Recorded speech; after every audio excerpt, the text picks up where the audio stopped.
Even if you're completely qualified, certified, and ready to get in the classroom, there's a scary stumbling block that everyone has to clear: the interview. It's really common to feel some anxiety heading into an interview, but 240 is here to help. Hi, I'm Loretto, and we're gonna walk through the tips that will help you at every step of the interview process, including what to do before the interview, how to handle the day of, and the best way to follow up afterwards. Then we'll get into some practice interview questions to really help you prepare. Albert Einstein once said, "In the middle of difficulty lies opportunity." So stick around and let's get ready for your next job opportunity. First, let's prepare. Here are our tips for what to do before your interview. Start your interview preparation by researching the school and district.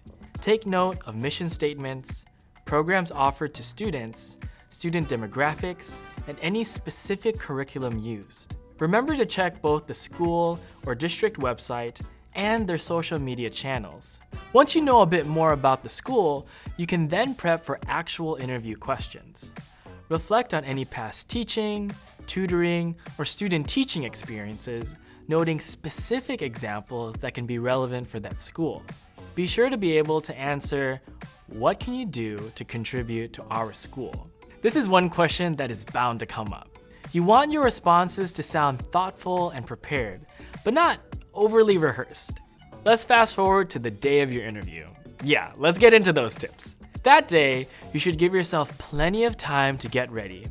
And even though they already have your resume, go ahead and bring some paper copies, just to be safe. Arrive early, but not too early. Try to walk in the building 10 to 15 minutes before your scheduled interview time. During the interview, try to stay confident. This is easier said than done, but try to remember these important facts. First of all, getting called for an interview is a huge step. They've already noticed skills or qualities in your application that they like. You already have something that they're looking for. All you really have to do at the interview is elaborate on your qualifications and show them your personality. Additionally, don't be surprised if there's more than one person interviewing you. It's common for teacher interviews to be led by the principal or assistant principal with other staff members sitting in as a panel. If your interview has more than one person, make it a point to address everyone as you respond to each question. Direct your answer mainly to the person who asked the question, but look at each person as you talk. Okay, continuing on this journey, we've already prepped and nailed our in-person interview, but how do we follow up? After your interview, be sure to send an email thanking the interviewer for their time. If there was more than one person in the interview, it's smart to include them in the email as well. And here's an important tip for you. You can find teachers' emails on the school website. In your email, you should, first, just thank the interviewer or interviewers for their time. Then, highlight one or two aspects about the school or job that interested you. Try to recall a specific thing you learned about their school. Like, "I really enjoyed learning about your school's positive behavior intervention system." Then, end by reiterating your appreciation and stating that you look forward to hearing from them soon. And while you certainly don't need to send your email as you're walking back to your car, you should try to send it within 24 hours of your interview. Okay, let's dig into the biggest section of our video. Let's practice common interview questions and our tips for how to answer them.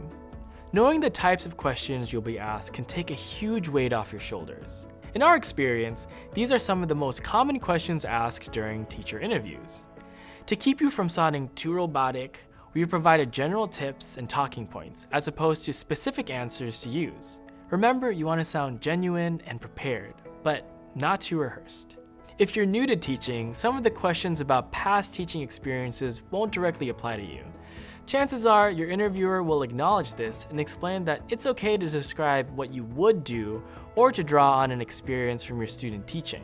Remember, it's always okay to start an answer with, "While I haven't had direct experience with that yet, I plan to do X, Y, and Z."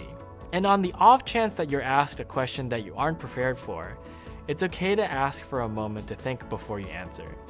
It's better to pause for a moment to collect your thoughts than give an incomplete or half-hearted answer. All right, let's look at the big board here.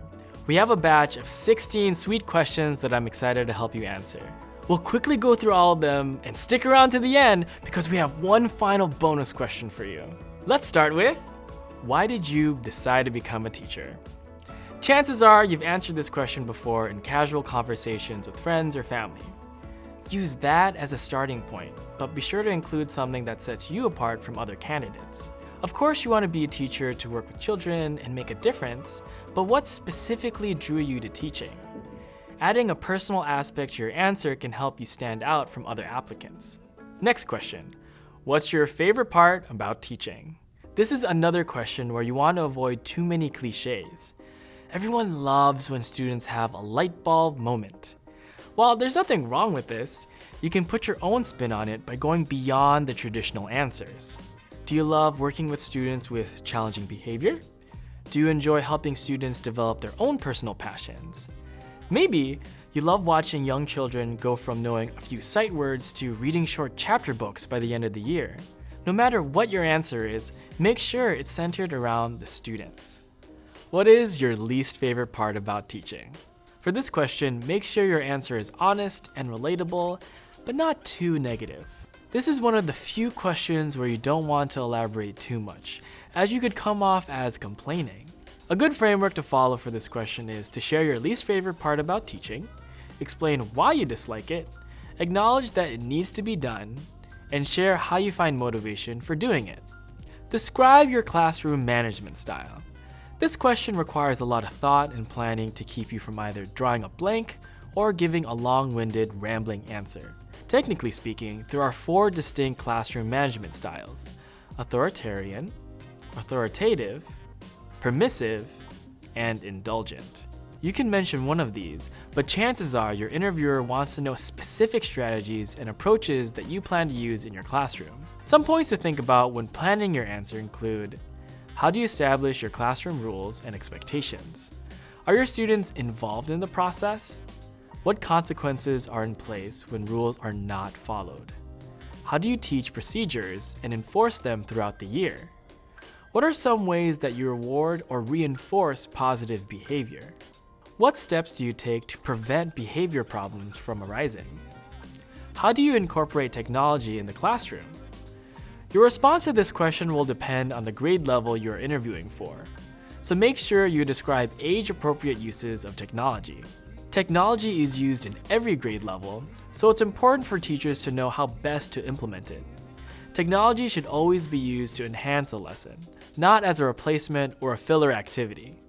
Think of specific examples of how you have incorporated technology in your classrooms, or how you've seen technology used by other teachers. What are some ways that you communicate with families and encourage family involvement? You should focus primarily on how you will communicate with your families within your own classroom. Newsletters, communication apps, providing virtual conference options, etc. But you can also share a way that you can promote family involvement in the school as a whole. Curriculum nights, career days, volunteer opportunities, all that jazz. This can also be a good opportunity to mention something that you learned from the school's website or social media page. For example, I noticed that you all recently hosted a science night for families. It looked really neat, and that's something I would love to be involved in if given the opportunity. Why do you want to teach at this school?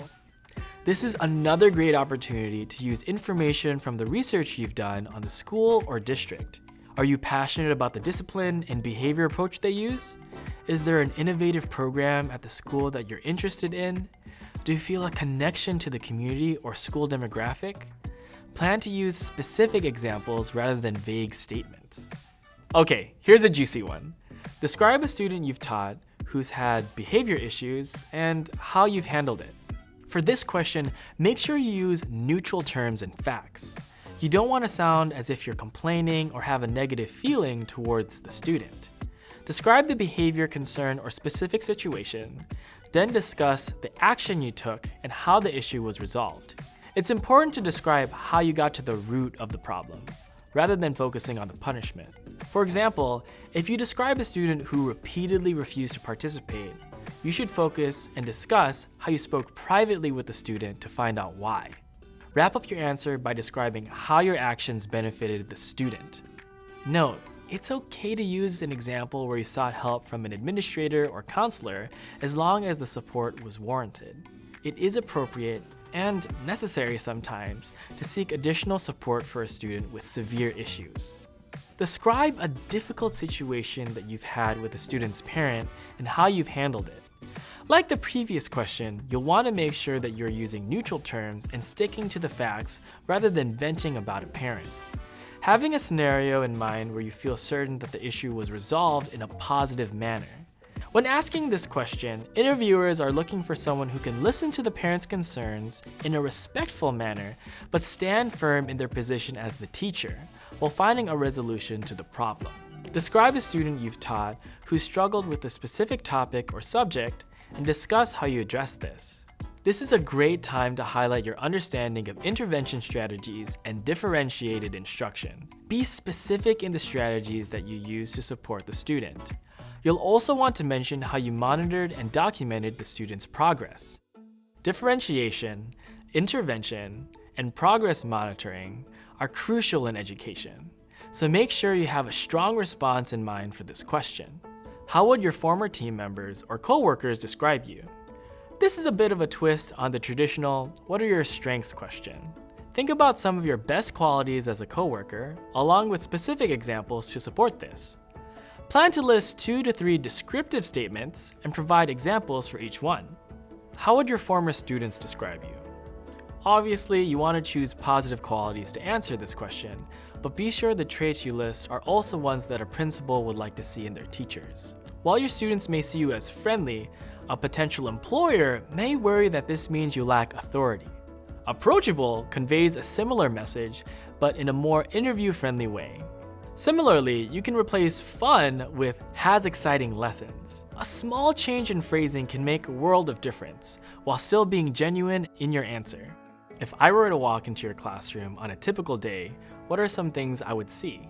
Think about your own personal vision for your classroom in terms of both student activities and classroom layout.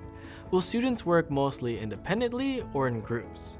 Will multiple activities be happening at the same time, or will all students be working on the same task? What type of seating arrangements will you use? Where and when will you work with small groups of students? For younger children, what types of centers will you see? Use these questions as a starting point for describing your ideal classroom. How do you know when a lesson has been successful? Effective teachers use a variety of methods to determine if a lesson has been successful, so your response should acknowledge this. Plan on briefly referring to some of the assessment tools you use, such as exit tickets or discussions. Then, tying in the fact that one of the best ways to tell when a lesson is successful is when students are excited about the topic and engaged in the lesson or activity. You want the interviewer to know that you're understanding the importance of assessments, but that you're also able to gauge students' understanding during a lesson and can adjust your teaching accordingly. Describe some of the methods you use to assess and monitor your students' progress. While the goal of the previous question was to highlight your ability to evaluate student understanding during or shortly after a lesson, this question focuses on your knowledge of different assessment strategies and ability to implement them appropriately throughout the school year. Be sure to describe a variety of different methods such as anecdotal notes, running records, diagnostic tests, class assignments, or school-wide common assessments. Discuss the importance of using different assignment strategies for different purposes and how a combination of assessment tools should be used.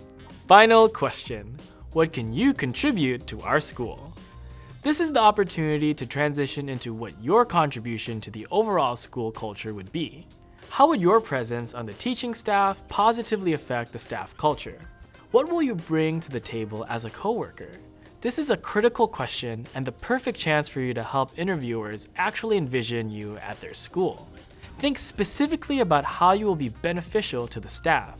Consider the impact you've had on other teams in the past and ways you anticipate to benefit your coworkers. Okay, we went through all of our questions, but I promised you a bonus one, didn't I? Be prepared to turn the tables on the interview team and ask them questions too. This is practically a guaranteed interview moment, so you'll want to have a short list of questions you can ask during your interview. It's okay and even a good idea to write them down in a notebook and bring them with you. Keep your questions centered around the school's philosophies, opportunities for professional development, and how teachers are supported. Questions regarding start dates, specific schedules, and salary can wait until you're offered the job. It's okay to have several questions prepared, but plan on actually asking 1 to 3 questions. You want to sound interested, but not as though you're the one doing the interview. Some questions you may want to ask include the following.